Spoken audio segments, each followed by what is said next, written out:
తలాపున సముద్రం ఉన్న చేప నీళ్లకేడ్చినట్టు మంథని ప్రజల పరిస్థితి ఉందని మాజీ ఎమ్మెల్యే పుట్టా మధు విమర్శించారు.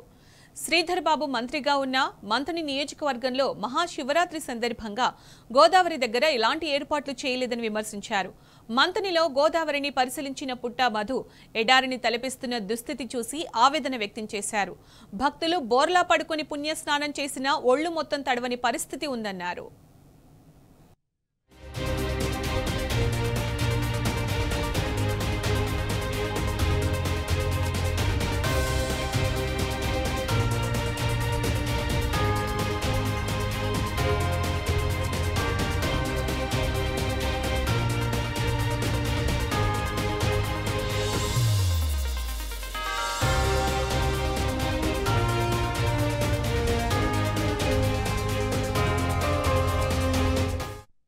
మహాశివరాత్రి పర్వదినాన్ని పురస్కరించుకొని మంథని గోదావరి తీరంలో ఇవాళ పరిస్థితి కనబడతా ఉన్నది కళ్ళకద్దినట్టు. కాంగ్రెస్ పార్టీ వాళ్ళు కావాలని మేడిగడ్డ బ్యారేజ్ను నిర్వీర్యం చేసి దాని మీద ఏదో ఒక లబ్ధి పొందాలని దుష్ప్రచారంతో 14 నెలలుగా ఇవాల్టి వరకు కూడా మేడిగడ్డ బ్యారేజ్లో నీళ్ళు ఆపకపోవడం వలన మేడిగడ్డ బ్యారేజ్ ఒక పిల్లర్ కుంగిపోతే కుంగిపోవచ్చు కాక పైన ఉన్నటువంటి అన్నారంకి ఏమి ఇబ్బంది లేదు, ఆ పైన ఉన్నటువంటి సుందిళ్ళకి ఎలాంటి ఇబ్బంది లేదు. వాటిని కూడా కనీసం సెటర్లు కిందికి దించి నీళ్ళు ఆపకపోవడం వలన ఇవాళ సముద్రం తలాపుకు పెట్టుకొని చేప నీళ్ళకేడిచిన చందంగా మంథని గోదావరి కనబడుతూ ఉన్నది. వేల సంఖ్యలో అక్కడ ఒక చిన్న పాయ ఉంటే మునుగుతలేరు, దాంట్లో పండి బొర్లుతూ ఉన్నారు ప్రజలు. అంటే చాలా దయనీయమైన పరిస్థితి వల్ల మనం గోదావరిని చూస్తూ ఉన్నాం. ఆ రోజు కాళేశ్వరం బ్యారేజ్ లేకపోయినా కూడా మేము ప్రజాప్రతినిధులుగా ఉన్నప్పుడు గుండారం నుంచి నీళ్లు బొక్కలవాగు నుంచి తీసుకొచ్చి ఇట్లా వాడి పైకెక్కిచ్చి నీళ్లు స్నానాల కన్నా మేము వాళ్ళకి ఏర్పాటు చేయడం జరిగింది. కానీ ఇవాళ కాంగ్రెస్ పార్టీ ఒకవైపు రేవంత్ రెడ్డి గారు ఏ విధంగానైతే ఉన్నాడో స్థానిక ఎమ్మెల్యే అంతకన్నా ఇంకా ఘోరంగా ఉండడానికి కారణం ఇది. ఆయనకు చిత్తశుద్ధి లేదు, పట్టింపు లేదు. అలా మహాశివరాత్రి వేల సంఖ్యలో వస్తున్నారు జనాలు, వాళ్ళ కోసం కనీస వసూలు చేయకపోవడం దురదృష్టం. ఇవాళ భక్తులను కూడా మీరు ఇబ్బంది పెడతా ఉన్నారు.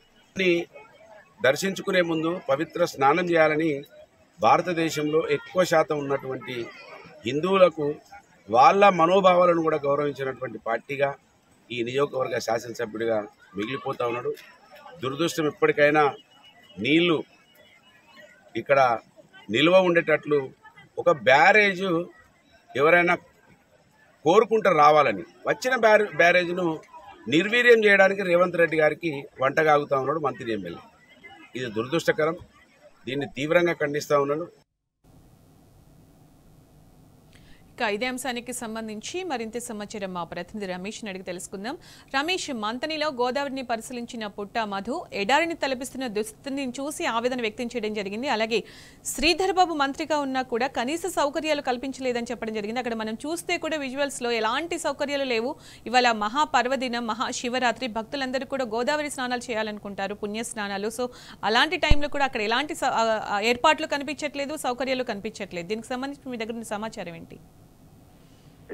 సునీత, ఏదైతే ఇప్పుడు తెలంగాణ రాష్ట్రంతో పాటు భారతదేశ వ్యాప్తంగా కూడా మహాశివరాత్రి సందర్భంగా శివాలయాలన్నీ కూడా శివనామస్మరణతోటి మారుమవుతున్నాయి. అయితే శివ నామస్మరణకు ముందుగా ఉదయం నుండే భక్తులంతా కూడా పవిత్ర పుణ్య స్నానాలు ఆచరించి గోదావరిలో స్నానం ఆచరించి గోదావరి నీటితో అలాగే పాలతో శివునికి అభిషేకం చేయడం అనేది ఆనవాయితీ. అయితే పెద్దపల్లి జిల్లా వ్యాప్తంగా కూడా శివనామ స్మరణ మారుమవుతున్నాయి. అయితే భక్తులంతా కూడా ముఖ్యంగా ఈ పెద్దపల్లి జిల్లాలో ఏకైక గోదావరి నది అనేది చాలా ముఖ్యమైనది. ఎందుకంటే ఆ పెద్దపల్లి మంచిర్యాల 2 జిల్లాలను మధ్యలో ప్రవేశిస్తున్నటువంటి గోదావరిలో శివరాత్రి రోజున పెద్ద ఎత్తున కూడా భక్తులు పెద్ద ఎత్తున హాజరవుతారు.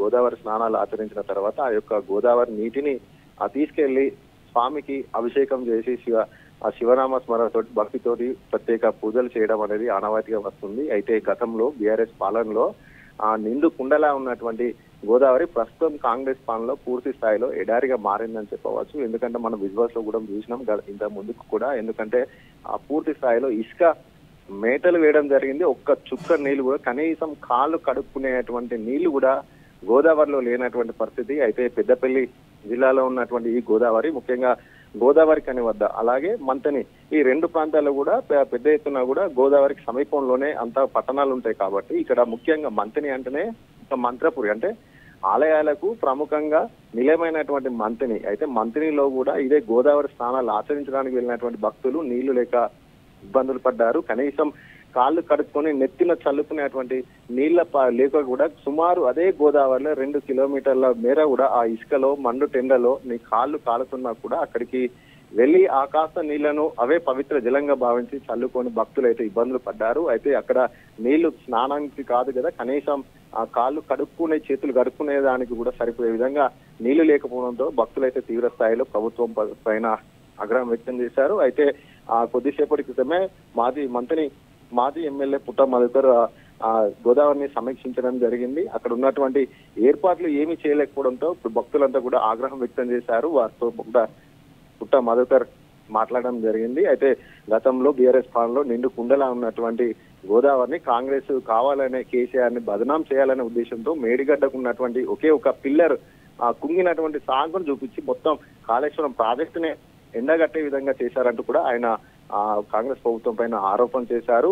అంతేకాకుండా మేడిగడ్డకు ఒక చిన్న పగుళ్ళు ఉంటే పైన ఉన్నటువంటి 2 బ్యారేజీలు కూడా సుందిల్ల కావచ్చు, అన్నారం కావచ్చు, ఈ 2 కూడా ఎందుకు నీటిని వదలడం జరిగింది, ఈ నీళ్లు వదలడం వల్లనే గోదావరి అనేది పూర్తి స్థాయిలో ఎండిపోయిందంటూ కూడా ఆయన తీవ్రంగా ఇదంతా కూడా కాంగ్రెస్ ప్రభుత్వం యొక్క వైఫల్యమే కారణం అంటూ కూడా ఆయన తీవ్ర స్థాయిలో ప్రభుత్వం పైన అయితే ఆరోపణలు చేయడం జరిగింది. అంతేకాకుండా మంత్రిని అంటేనే శ్రీధర్ బాబు ఒక మంత్రిగా ఉన్నారు. ఇప్పుడు ఉన్నటువంటి కాంగ్రెస్ ప్రభుత్వంలో ఐటీ శాఖ మంత్రిగా ఉన్నటువంటి సొంత ఇలాకాలో మంత్రిలో కనీసం మహాశివరాత్రికి భక్తులకు కనీసం స్నాన ఘట్టాల వద్ద నీటి సదుపాయం లేక ఏర్పాట్లు చేయలేని పరిస్థితిలో దుద్దిల శ్రీధర్బాబు గారు ఉన్నారంటూ కూడా నా తీవ్ర స్థాయిలో కూడా శ్రీధర్ బాబు పైన కూడా ఆరోపణ చేశారు. కావాలనే ఒక కుట్ర పూర్తంగానే కేసీఆర్ బద్దం చేసే ఉద్దేశంతోనే కాళేశ్వర ప్రాజెక్టు యొక్క మేడిగడ్డ పగులు చూసి గోదావరి నీటినంతా కూడా కిందికి వెళ్లే విధంగా చేశారు.